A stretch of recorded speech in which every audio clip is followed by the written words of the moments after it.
Actuellement, nous comptons plus ou moins 6400 demandeurs d'emploi dans la réserve qui sont positionnés sur un ou des métiers que l'on peut lier à la transition énergétique. Mais de manière générale, ces personnes n'ont pas nécessairement le niveau de compétences attendu par le marché et donc notre rôle est de pouvoir les former de telle manière à ce qu'ils acquièrent les compétences attendues.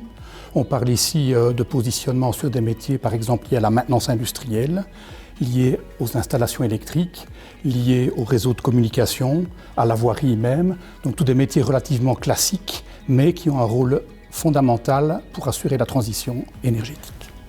Le Forum a la grande chance de coordonner un réseau de centres de compétences et parmi ces centres de compétences, il y en a notamment un, le centre de compétences environnement qui est situé à Mons, qui est vraiment dédié aux matières environnementales, à la fois la gestion de l'énergie, la gestion des déchets et la gestion environnementale au sens large. Dans le package énergie, on y retrouve bien entendu des formations aux nouvelles technologies, aux énergies renouvelables, qu'elles soient solaires, thermiques, photovoltaïques, la biomasse, les pompes à chaleur, etc.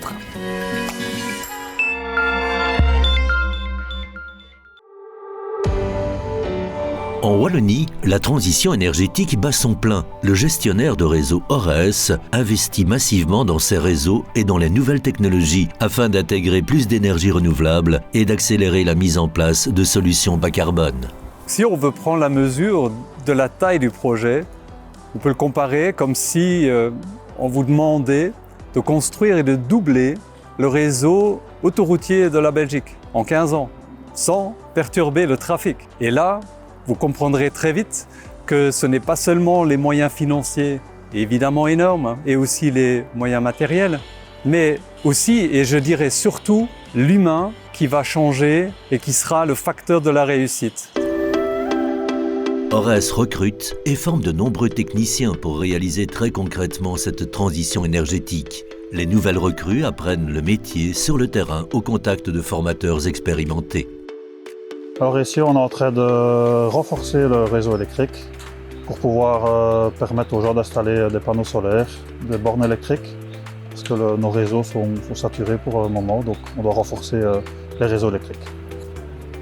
Pour moi, travailler pour Ores, c'est important pour rendre service aux populations locales, à ses voisins, à la commune, aux autres entreprises locales. On se sent vraiment utile à travailler pour Ores, on voit ce qu'on fait sur le terrain. Pour réussir les défis de la transition énergétique, le gestionnaire de réseau est donc à la recherche de nouveaux talents dans divers domaines. Ores a surtout besoin de profils qui l'aident à accompagner la maintenance et le renforcement des réseaux. Donc on a besoin de techniciens pour nous aider à réaliser ça dans une période assez réduite. Également, on utilise des nouvelles technologies, des compteurs communicants et donc on a besoin de spécialistes qui puissent gérer ces données et d'informaticiens pour nous aider aussi dans tous les systèmes qui utilisent ces flux de données. Par conséquent, la transition énergétique est synonyme de nouvelles opportunités professionnelles. Pour les personnes qui cherchent un emploi ou souhaitent donner un nouvel élan à leur carrière, ce secteur offre un job passionnant et tourné vers l'avenir.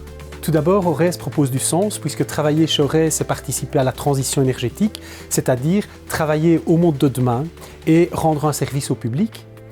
Également, Ores propose un accompagnement du développement des compétences, que ce soit les compétences techniques, que ce soit les compétences personnelles.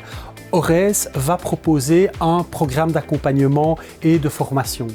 Et enfin, Ores peut proposer un package salarial attractif avec un équilibre vie privée, vie professionnelle et des avantages extra-légaux consistants.